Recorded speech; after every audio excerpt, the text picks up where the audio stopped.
So welcome to week 6. So in this week I'm going to talk a little bit about some alternatives to the original research manuscript that you might consider writing. And then I'm going to talk a lot about the publication process. In the last 3 modules, I'm going to interview 3 longtime journal editors to get their tips and advice about navigating the publication process and how to increase your chances of getting published.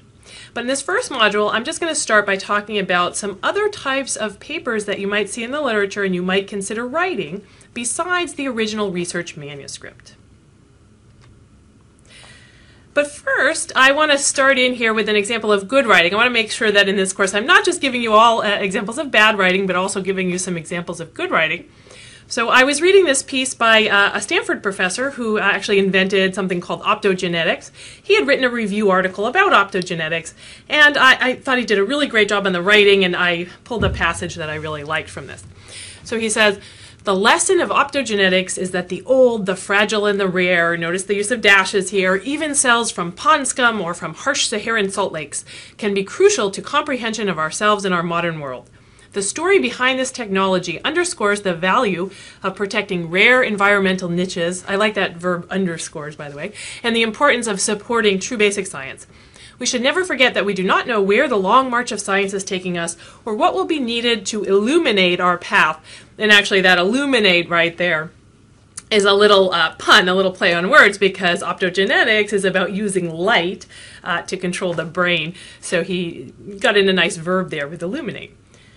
So that's an example of good writing. I'm going to start by talking here about review articles. So again, other than original research manuscripts, there's a lot of other opportunities for you to get published in the literature, and one of those is to write a review article. Now, a lot of review articles actually are solicited by journal editors. So a journal editor might go out and ask a known expert in the field if they want to write a review article on a specific topic. Even in those cases, however, somebody who's a little bit more junior, like a graduate student, might get involved because a review article is a lot of work. So that expert in the field might solicit some help from somebody like a graduate student who will end up being a co-author on the paper. So you might have an opportunity to get involved in a review like that. Also, as a junior person, especially if you're a graduate student or somebody just getting into the field, you might actually be in a really good position to write your own review article. And that's because as a graduate student, you're coming in and you're trying to learn this whole body of literature on a topic. And that puts you in a really good position to write a review article. Like I can remember when I was starting graduate school in the mid-90s, I worked on a topic called the female athlete triad. So the first thing I did was, gathered all of the literature on that topic. There wasn't actually that much at that time. And I went through it very carefully. I put it into tables. I was really trying to get a hold of that field. And so I did not write a review article on the topic, but at that point I could have. I'd sort of done all the groundwork. So it's a good way to get published if you're more junior, if you have taken the time to go through the literature. It's a good idea, though, if you're going to write a review article, to consider what journal you might want to publish it in, and think about trying to contact the journal editor ahead of time, maybe sending them a brief outline and asking them if they would be interested in that review article, just so you can establish ahead of time that this is something that they're likely to be interested in, as opposed to just sending them a whole review article cold. I mean, you can do that as well, but one tip would be to contact a journal editor early in the process. So what's the goal of a review article? Basically, the idea is you're trying to synthesize the recent primary literature on a topic. So there's just a huge proliferation of papers these days. Nobody really can keep up with the entire primary literature. And so your job as a review article author is to kind of put together, summarize the recent primary literature so that somebody can go to your paper and get a good sense of the field. You're also summarizing the current state of knowledge on a topic. So what's the status? What do we know? What do we not know? Where are we? Review articles often also address controversies. In fact, you could have a whole review article that was centered around a controversy where that was the point of the article, or just possibly in passing, your review article might address some important controversies. Another thing that a review article provides is in doing the review article, you're putting together sort of a comprehensive list of citations on a particular topic or research question, and that can be a good resource for other authors who later want to get into the field and get up to speed on the literature. It's a nice resource for other people to have a set of references, like what are the top and important papers on this topic.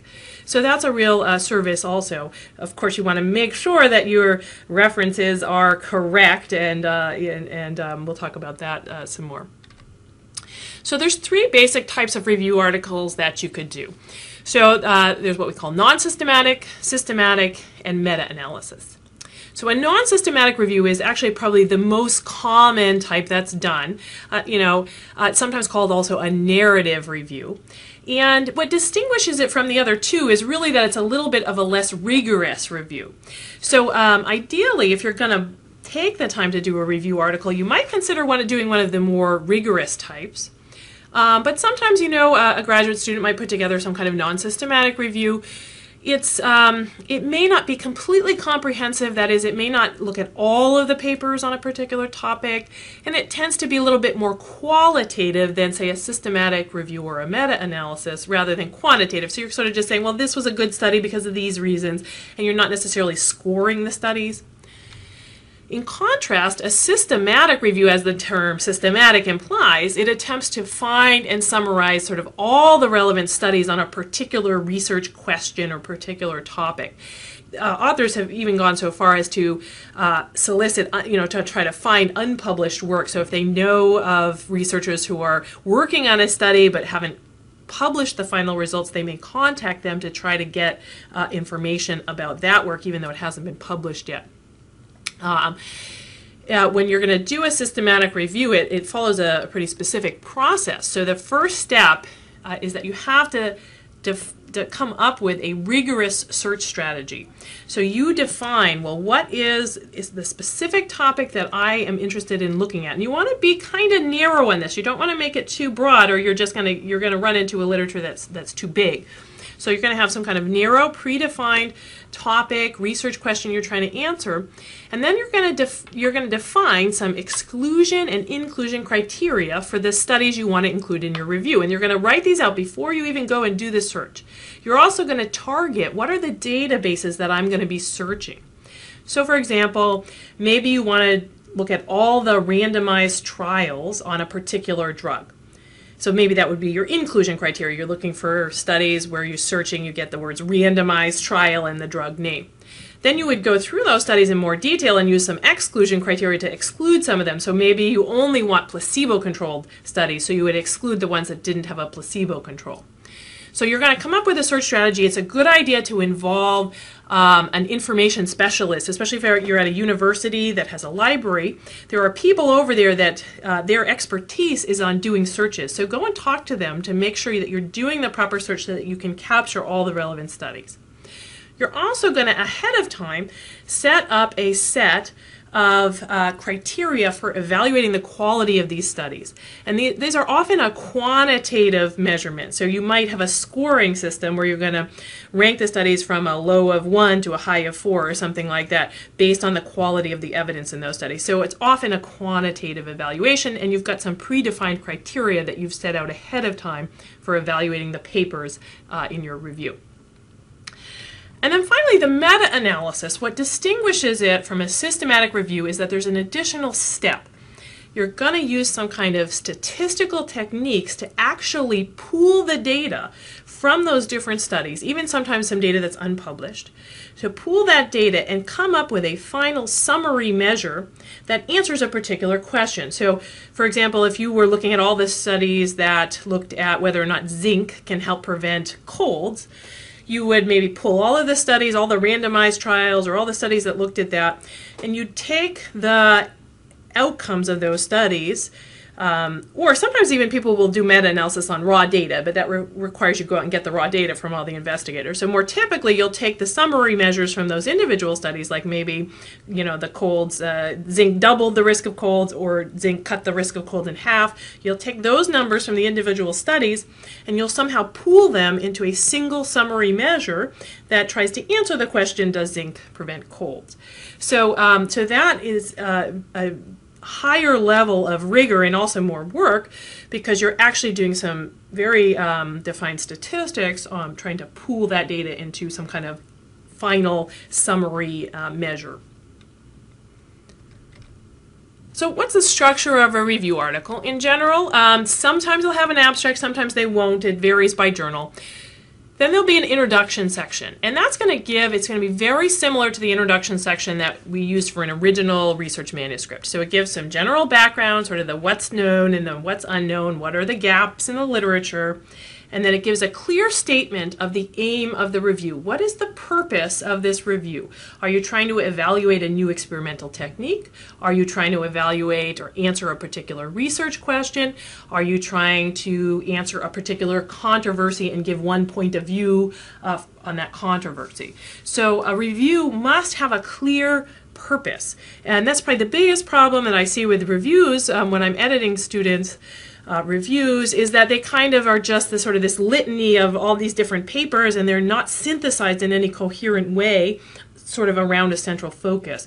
So I'll go back to that student and ask them, well, what's the point? What question are you trying to answer in doing this review? And so you need to define that question early on, and you need to state it very clearly in the introduction section. Then you're going to have what's the body of the paper, sort of the main analysis. That's going to be the bulk of the paper. You're going to explain what you did. So explain your search strategy, what databases did you search, what were your exclusion and inclusion criteria for the studies. Then you're going to summarize the literature that you found and that you included in your review. You can organize it a number of different ways, but it's got to be well organized. You might organize it based on methodology, like, so I'm going to talk about all the randomized trials, and then I'm going to talk about all the observational studies. Or you might organize it based on the theme, or on, the experimental technique if you're doing something in the lab. So you find some way to organize it that makes sense. And you're going to be analyzing, interpreting, critiquing, evaluating those studies, and also trying to synthesize what is it as a body of research that, what takeaway messages can we conclude? What can we conclude from these different studies? Based on these studies, what are the recommendations you would give? Or you might also be saying, here are the questions that we haven't answered. So here's the gaps in the literature that remain that need to be answered. So then you'll give some kind of conclusion and future directions. This section will probably be a little bit shorter. You're going to make recommendations based on what you found and identify those gaps in the literature. What future studies do we need to fully answer this question? And then you're going to give your literature cited. And again, it provides a resource for other authors to go to kind of know the lay of the land in terms of the literature in a particular discipline. So you really want to make sure that you've got that those references are accurate and that you've been comprehensive. So just a couple of examples. There was a nice little review article I was reading recently for a paper feature story I was writing. And so I pulled the abstract and introduction from this article because I thought they were good examples of some good writing. And so this was a review where he was looking at different competitions that are used in biomedical computing to evaluate how are people doing in the field. They get together and solve some problems as a group, and it's a competition, but they're also just trying to vet different methods. So in the abstract it says, in principle, given the amino acid sequence of a protein, it is possible to compute the corresponding three-dimensional structure. Notice he's telling a very wide audience what this is about. He's not assuming anything. Methods for modeling structure based on this premise have been under development for more than 40 years, given a little history there. For the past decade, a series of community-wide experiments, these are the competitions, they're called CASP, have assessed the state of the art, providing a detailed picture of what has been achieved in the field, where we are making progress, and what major problems remain. That's a really good summary of the purpose of CASP. The rigorous evaluation procedure of CASP have been accompanied by substantial progress in the field.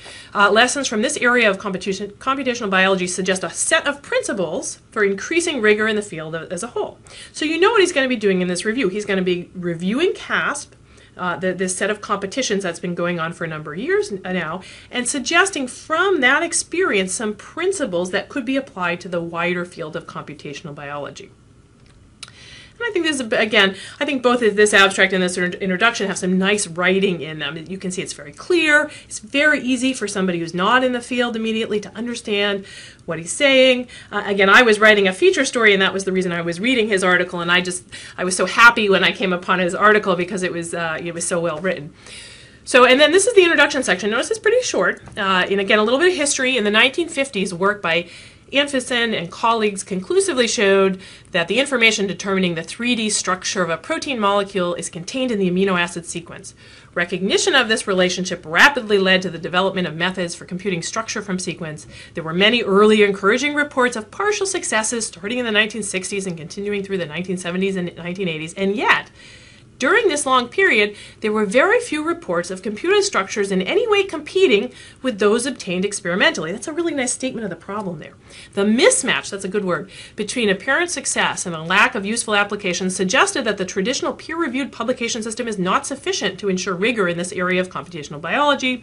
So the CASP experiments, these are the competitions, were devised as a means of addressing the specific needs of methods, evaluation, and structure modeling. Notice that sentence is, I just want to point out here, is actually in the passive voice. As I've mentioned, there are instances sometimes when the passive voice works, and I think it works here because it wasn't important for him to say who came up with these competitions, so he left out the subject from that sentence, and I think it works. It's still a very clear sentence. CASP is one of a number of ways in which this problem may be addressed. As discussed later, the fundamental differences between computational and experimental biology dictate that new procedures be adopted in the field as a whole. So again, I just think there's some really easy to understand, well-written, good writing going on here. Probably all of you, even if you're not coming from any kind of field related to computational biology, can understand that introduction section. So that's really well done. So a couple of tips for writing reviews. So again, you might consider, if you're a junior person, contacting a journal editor early in the process, maybe sending them some kind of outline to find out if the journal is interested in your review. That's helpful because if you just send the review cold, maybe it's not something that they were really interested in publishing. Make sure you're, again, defining a clear, narrow purpose for the review. It's not just, hey, I'm going to talk about all the literature on a topic. It has to have some kind of focus that you can organize your whole review around.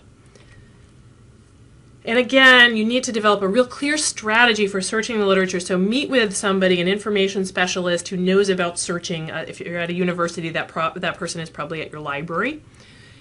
You're going to be, reviews are a ton of work, by the way, so you're going to be reading lots and lots of papers. It's very important to have a good organizational strategy.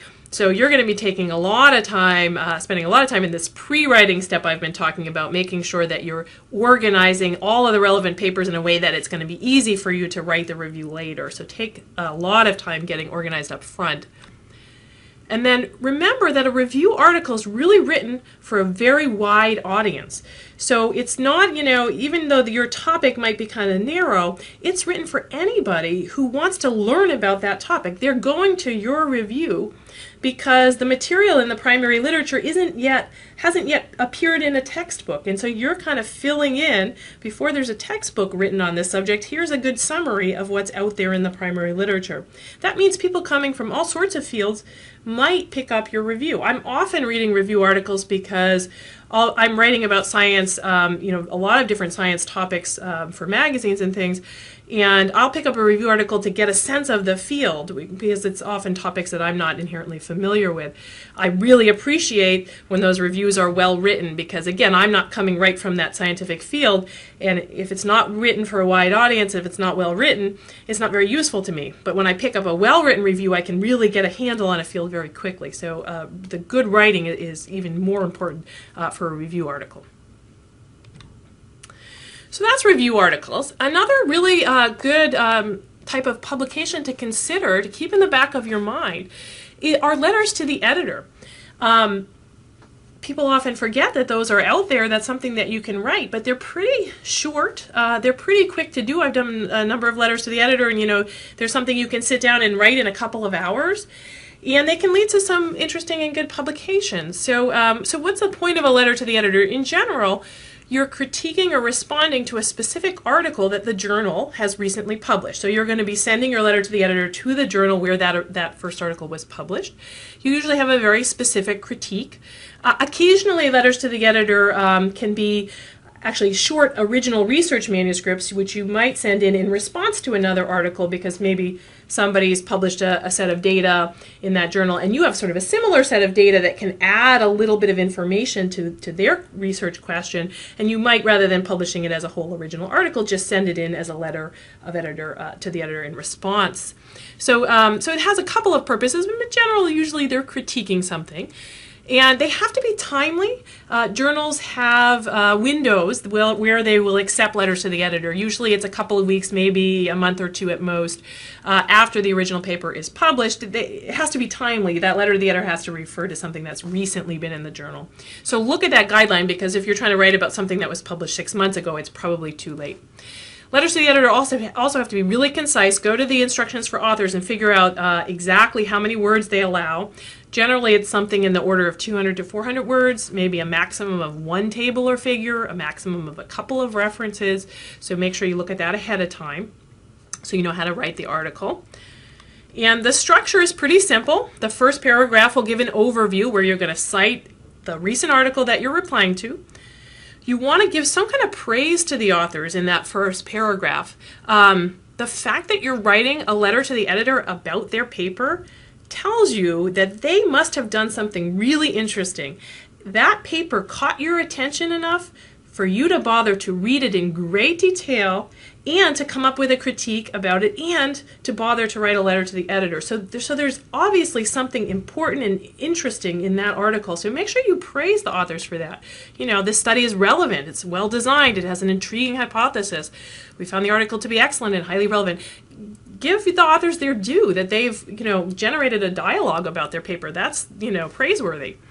And then succinctly state the main problem or issue that you're going to be laying out in your letter. So something like the paper is misleading due to several problems with the statistical analysis and interpretation. That's the overview, and then you'd go and state these specific problems. So there's some kind of overview in the first paragraph, and then in a couple of paragraphs, maybe 1 to 3 more paragraphs in an extremely focused manner, you're going to succinctly explain the issues that you've observed. Or maybe it's one issue, maybe it's multiple issues. If it's one issue, it might only take 1 paragraph. If it's 3 issues, it might take 3 paragraphs. It's probably not going to be much longer than that. So very focused, explain what were the problems, try to eliminate all unnecessary clutter from your writing because it's going to be very short. And then if you've got enough space, you often don't, but if you have enough space, you might have a brief conclusion or parting thought, maybe 1 to 2 sentences within the last paragraph could be some kind of thought to part on. So tips on letters to the editor: go to the instructions for letters to the editor for the particular journal you're targeting and make sure you follow them. They have very specific criteria about the timeliness and how long it can be, so there's no point in writing a letter unless you know those. Keep the tone as positive and polite as possible. Yes, you're critiquing the authors, but you can do that. You can critique somebody in a more positive tone and be polite, obviously. Again, be specific and focused. You're really going to have to use all your skills for removing unnecessary clutter from manuscripts. These skills will come in really handy in writing a good letter to the editor because you have to be really succinct. And one other thing is, don't just write a letter to point out some small, problem. Maybe they analyzed their data wrong, but it doesn't actually affect the conclusions at all. Don't write a letter to the editor if it's not something that really changes or potentially could affect the main conclusion. Because if it doesn't matter, it doesn't matter. So critique something that's actually, could have potentially impact the main conclusion of the original paper, and make sure you articulate in your letter how the problem you've identified might impact that main conclusion. Otherwise, your letter has no real significance. It has to be something that matters. Finally, the last kind of alternate type of publication I'm going to talk about in detail are case reports. Now, obviously, you have to be coming from the medical field in order to write a case report. So this is mostly for you medical professionals out there. I have an example of a case report right here, which I'm just going to show you one of the authors on this case report, which was published in 1970 in the New England Journal of Medicine, is George Lundberg, and he's one of the editors that I'm going to be interviewing in an upcoming module. So he mentioned in my interview with him that the very first, his very first publication, which is this one, it was in the New England Journal of Medicine, which is an extremely high impact medical journal. So that paper got accepted right away in the New England Journal of Medicine, which is a great success story on your first paper. But it is a case report. So he said, you know, because it's a case report, it was immediately obvious why it was significant. So case reports can be really great publications because they often are identifying new diseases, new side effects. They can be very high impact. You know, for example, the first AIDS cases were identified as case reports in the literature. So these can be some of the most highly cited papers. Usually, it's easy to if it's clearly you know, an interesting case, it's often easy to persuade an editor that it's worth publishing. So these are great if you are in the medical field to consider doing some case reports. Case reports, the structure is very similar to an original research manuscript with some differences. So you'll usually have an abstract. The introduction section, the point is to say what's the significance of the cases that you've identified or the case. Then you'll be giving a description of the cases, things like what were the presenting signs and symptoms, the medical and social history of your cases or case, what medications were they taking, what were the results of their exams and lab tests, what's the differential diagnosis, the final diagnosis, what treatments were given, what were the outcomes. So it's very much a medical, again, this is only for medical audiences. And then you'll give a discussion where you interpret the cases. What do those cases potentially suggest? What are the questions for further research? Usually case reports are bringing up a whole host of questions for future research. And then you'll have references, and usually case reports will have some kinds of tables and figures. So it's just a good type of thing to consider doing a case report if you're in the medical field and an interesting case comes along. I just want to mention briefly these other types of papers that do appear in the medical literature. For the most part, these tend to be written by more senior people, experts in the field, but just so you're aware, there are commentaries, which are usually often solicited by a journal editor. Even if you're kind of junior, you might have the opportunity to do a commentary because when you're doing peer review, sometimes the journals will ask you, is this a piece that's significant enough that it warrants a commentary, and would you be willing to write a commentary? So you might have an opportunity to write a commentary that way. Usually commentaries are talking about the significance of another paper, maybe raising some questions, methodologic questions, but usually are pretty positive. There's also opinion pieces and editorials. Those tend to be written by the editors of the journals. Sometimes you'll see book reviews. There's explanatory pieces and columns, like I write a statistics column for one of the journals, and of course I was asked to write that. So, but as you get more senior, you may have some opportunities to write things like this. I'll just point out the last slide here that in terms of editorials, one of the editors I'm going to be interviewing in one of the upcoming modules is Dr. Gary Friedman, and he's a longtime editor of the American Journal of Epidemiology, and he did a number of editorials about good writing in the medical literature, so I'll just point out those editorials. I really like his editorial, Be Kind to Your Reader. He talks a lot about the same kinds of writing tips that I'm talking about in this course. A couple of citations and some further reading if you want to get some more reading on different types of publications. In particular, that second book there also has a lot of information about doing poster presentations, job applications, and grants, things which we're not really going to focus on in this course, and that's written for any scientific discipline. It's a very thick book, but might be worth reading if you're interested in one of those topics. The preceding program is copyrighted by the Board of Trustees of the Leland Stanford Junior University. Please visit us at med.stanford.edu.